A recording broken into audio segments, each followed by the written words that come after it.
Welcome to the Checkered Floor Garage. This is the Kawasaki Vulcan 750 Maintenance and Service Series, and today I'm going to show you how to test the health of your bike's electrical system. First, we'll do a static test, which is just measuring the battery voltage as is. Then we'll do a load test. We'll put the battery under a load while the engine is being started to make sure it's putting out some good output. And then lastly, we'll do the dynamic test. With the engine running, we'll measure the health of the stator, of the electrical output, to make sure that it's within range.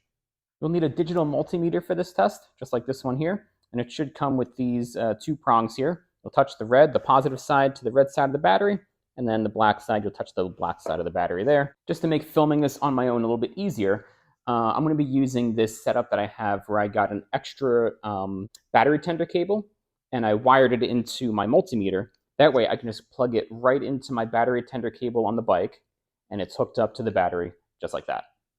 The tips, tricks, and tests I'll show in this video apply to a lead-acid battery. So if you've got a lithium-ion battery, just do your due diligence, research what the test procedure looks like there. My battery is from Everstart. It's an AGM, which stands for Absorbed Glass Mat. It works really well with these bikes. It's got 220 cold cranking amps, and here's the part number if you're curious. The first test we'll do is the static test. We'll measure the voltage, kind of like the health of the battery. Even though these are 12-volt lead-acid batteries, if you're reading, roughly 12 volts, you actually got mostly a dead battery. When you're reading these lead-acid batteries on your motorcycle or your cars, you want to see voltages closer to 12.6. That's indicative of a 100% state of charge. Turn on your multimeter to this volt DC setting, which is that V with the solid and dotted line. And then right there, that's the voltage of my battery off, a nice 12.76. I'm at 100% state of charge. It's a good, healthy battery. On the flip side of this table here in the garage that I have, I also got this graph showing battery voltage against the battery health. And it shows how quickly it drops off. So at 12.8, 12.6, you're all the way at there at 100%. But at 12.4, you're at like 80% health. So if you measure the health of your battery and you're consistently getting maybe 60%, like 80 to 60% or below, it's definitely time, I think, to replace your battery, because weak batteries put more stress on your motorcycle's charging system. Lastly, since we're talking about the battery, another good thing to test is how old it is. Batteries tend to only have maybe 5 to 7 years average lifespan. It could be more. Your age, the data manufacturer, could be printed on this top label. For me, it's not, though. It's on the side on a sticker, and my battery is from 2019. So right now, my battery is 4 years old. Pretty good. Got a little bit of life left. The next test that we'll do is the load test. We'll simulate a load by trying to start the motorcycle and measure the voltage of the battery. I think anywhere between 9.5 and 10.5 volts is a pretty good range for a nice, strong battery. Make sure you're doing this in a ventilated area. I've got my garage door open.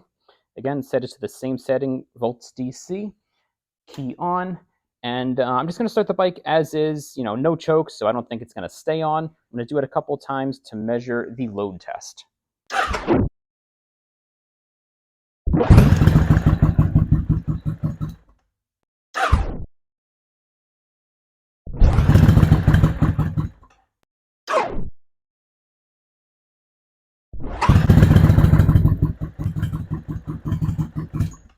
Okay, I guess it's hot enough that I don't need choke. The bike kind of wanted to stay on anyways. But the lowest you saw there was 10.4 volts. So my battery, again, nice and good, passes the load test. Now, the load test that I just did was quick and dirty. It only cranked for maybe 1 or 2 seconds max before the bike started up automatically. Like I said, it's nice and warm out today. If you want to do a longer, kind of a more representative load test, come here to your petcock and set it to off. Start the bike, allow it to idle. All of the fuel will be drained out of the carbs, out of the bowls, and then the bike will die on its own. Then you can do the load test. You can keep cranking and starting the motorcycle, and it won't start up automatically on its own because there won't be any fuel in the carbs. That way you can crank for, I'd say, no longer than 5 or 6 seconds, and you can get a better, more representative sample result for your load test. The last test we'll do is the dynamic test. We'll measure the output of your charging system. So inside here, this left side engine cover is your stator. It's what turns the mechanical motion of the engine into electrical energy to run to your voltage regulator and then to power the bike's electrical system, power up the battery, things like that. Now, all of these tests are important. The first two, will show you how strong your battery is and how many years roughly of life you got with your battery. This next test will measure your bike's electrical charging system and kind of give you a good insight as to how this stator is doing. The stator is critical because on all motorcycles, it's not a matter of if they will fail, but when. And when they go on the Vulcan 750, it's a pain in the butt to get to because you got to take off this side cover here, and there's no way to do so unless you tilt or otherwise remove the engine out of the frame. There's just not enough clearance to get this cover off to clear off the frame. You may also have to remove some of the frame rails. When I first got my motorcycle, I rode it for a year and then did this charging system check and saw that my stator was weak, my electrical system was weak, and I had to get the stator replaced to the tune of over $1,000 by the dealer. First things first, let's get the engine up to normal operating temperature.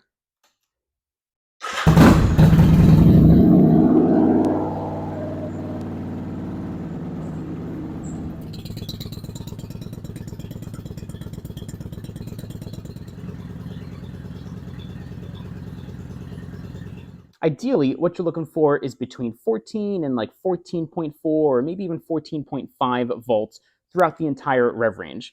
Below 13.5 volts could be indicative of a weak stator, and then above 15 volts, it could be indicative of something wrong with the charging system. Maybe your voltage regulator isn't regulating the voltage to the right range. And finally, before the test, just keep in mind that the stator that came with these motorcycles can be kind of weak at idle. So don't be surprised if you see 14 or below volts just at idle. As soon as you rev it, as soon as you crack open that throttle just a little bit and the volts jump up, then that's okay. That means you got a good stator, I think.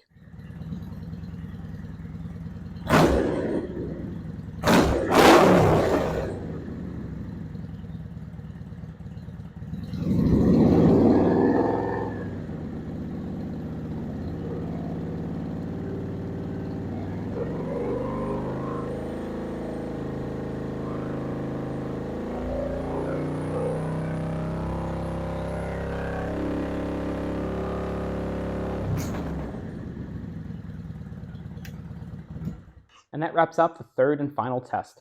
At idle, I saw 14.6 volts, and throughout the rev range that I tested, 2, 3, and 4,000 RPM, I saw above 14 volts. That means that my stator and charging system are good, and my battery is also good. I like to do this test a few times a year, just keep an eye on things. And it's especially important if you're new to this motorcycle or if you're looking to buy one of these Vulcan 750s used, because like I said at the beginning, the stator is difficult to access and expensive to replace. So if it's weak and if you test it before you buy it, at least you know what you're getting into before you commit to the purchase. Let me know if you got other ideas for videos, and as always, thank you for watching. Check out the description down below for additional information and helpful links, and have a good one.